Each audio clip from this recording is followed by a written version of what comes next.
the stars were lined up in a way. And when I say that, you need people, you need finance, and you need a will and a motivation to do some new things in the market.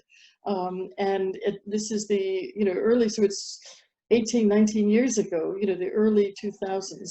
And I found we had a newish government in the UK with that interest. We had recent devolution in Scotland and a government here that was really interested in communities and in helping organizations stand on their own 2 feet and helping people move on in life.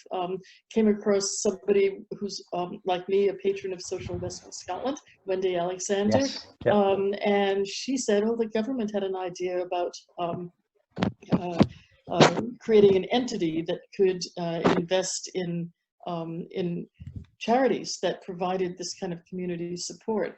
And I became involved in that project and was the only financial person around the table. Others were from the charity sector and from government and from wherever. And eventually we got there. And it was rather curious because the model we had to fund Social Investment Scotland to begin with was to have what were then the 4 banks in Scotland each put some money in, invest in, so that there'd be a pool of money that Social Investment Scotland could then use to invest in charities. And when we got to that point, I had moved from the job I had to becoming chief executive of Lloyds TSB Scotland. So I had to get the other 3 banks, I had to get my own bank to say yes. It wasn't my job as chief executive to do that, but my colleagues were very kind and said, yes, that's fine. And this had to be treated as an investment off our balance sheet. And then I called chief executive, I knew them all, of the next bank. And I said, by the way, want the 4 banks, explain the initiative, want the 4 banks to invest. I've already spoken to one chief executive and they've signed on. There was silence at the other end when they were thinking, which one is that? And then I filled the silence and said, it's me. And then that person said, fine, I'll do it. And that's how Social Investment Scotland came about. The bank managers did not think it was a good idea. And back in 2006 or 2005, when we started the process, we started as a private limited company. We had no concept to the third sector. We had no concept how to run a business. To be honest, if you ask a lot of folk now, most folk would say I still don't have any idea how to run a business. That's why Paul's the CEO and not me. But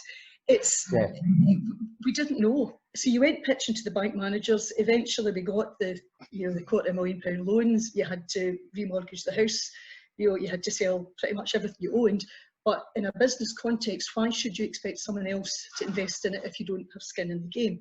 So whilst it maybe seemed foolhardy and reckless, we needed the place. We could have done it in a community centre or a church hall, but it was really, really important to build that place where people could come. So it's all about getting the balance right between place and people. So now Centre Stage is in lots of different places, but it's always communities built around the arts, and anyone is welcome to come along. You can't give out new money with old systems.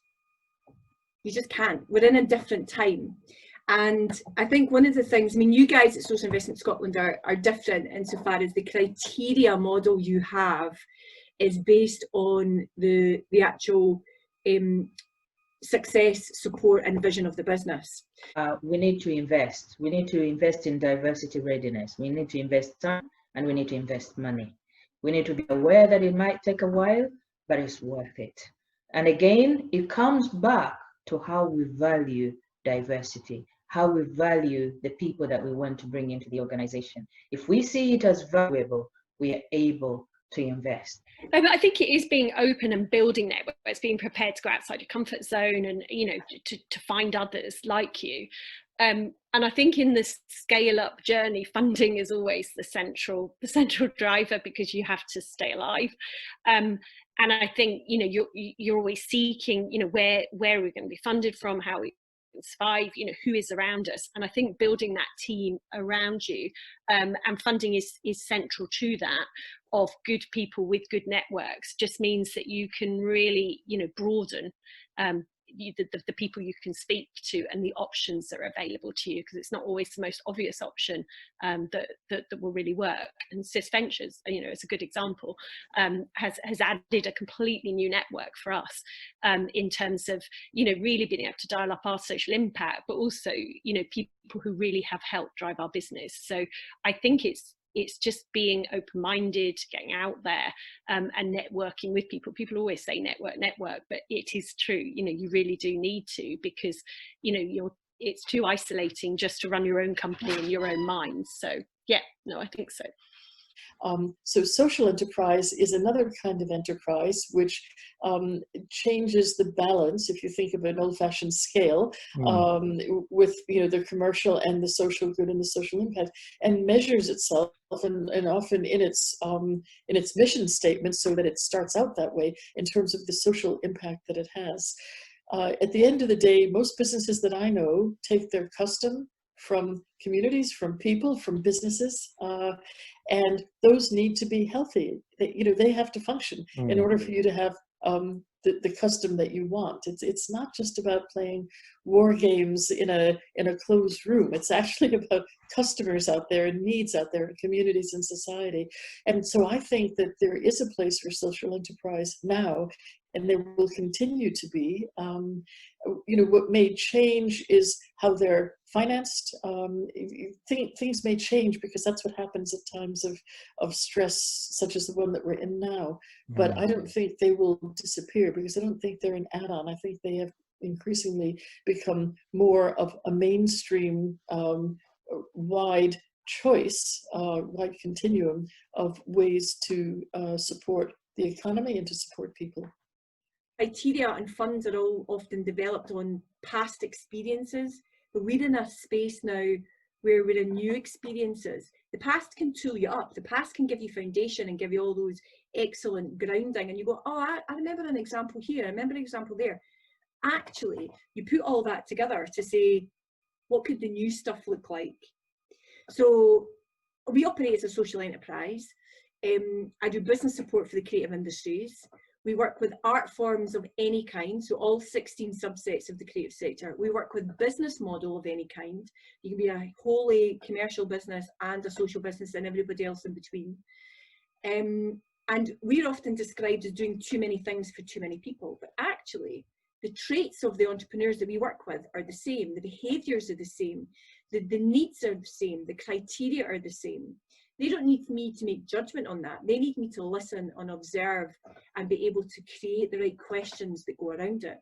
So for me, sometimes you only get the answer to the question that you ask. Are you asking the right question is always the key point. So if I'm sitting in front of a funder and I ask a question, I will get the answer to the question I've asked. Am I asking the right question? And I think it's the funder's job to ask that back to me. To challenge the why and help with the how. That would be the key thing for me. So investors need to get to the point where they're actually deeply knowledgeable and understanding the situation that you're trying to change or the problem you're trying to solve, and then support you with that how.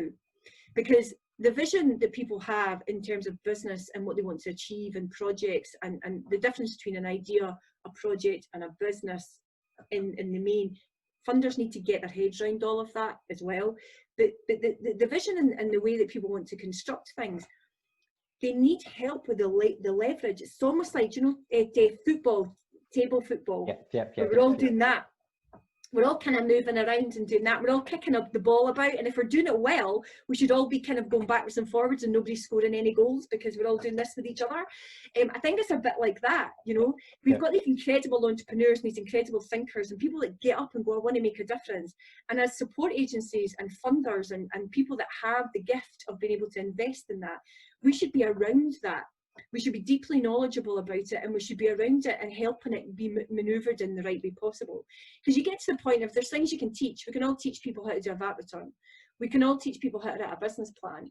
That, what ifs? But, you know, there's a link, go and do it. But how do you help people be deeply strategic? How do you help people put it together so you go, I know that 10 grand I'm going to give you, you will turn into 100, but I know there's a risk there. And I know you're not going to achieve those 3 outcomes, but you might achieve those 5. but you know what, there'll be 10 that we don't know about yet. Let's go on this journey together.